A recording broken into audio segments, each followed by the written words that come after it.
জোকা থেকে মাঝেরহাট অবধি মেট্রো চালু করার সময় নির্দিষ্ট হয়েছিল 2018। মেট্রো লাইন ও স্টেশন নির্মাণ তৈরির কাজ চলছে দ্রুত গতিতে, কিন্তু মেট্রো কারশেডের জন্য ছিল না কোনো জায়গা। মেট্রো রেকগুলি রক্ষণাবেক্ষণের জন্য দরকার কারশেড। এছাড়া জোকাতে মেট্রো লাইন বা প্ল্যাটফর্ম বদলের জন্যও প্রয়োজন ছিল কারশেডের।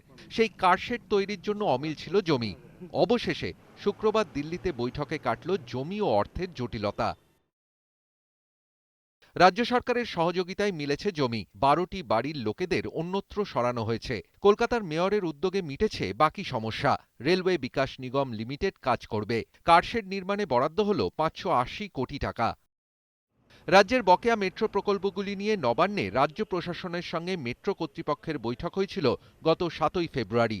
মুখ্য সচিবের উপস্থিতিতে ওই বৈঠকে অন্যতম আলোচ্য ছিল জোকা কারশেডের জন্য জমি অধিগ্রহণের সমস্যা মেটানো। কলকাতা পুরসভার মেয়র শোভন চট্টোপাধ্যায়ের উদ্যোগে সমস্যা মেটে। কারশেড নিয়ে জটিলতা কাটায় আগামী বছর মেট্রো চালু হবে বলে মনে করছেন রাজ্য ও রেলের কর্তারা। আবির ঘোষালের রিপোর্ট, ইটিভি নিউজ বাংলা।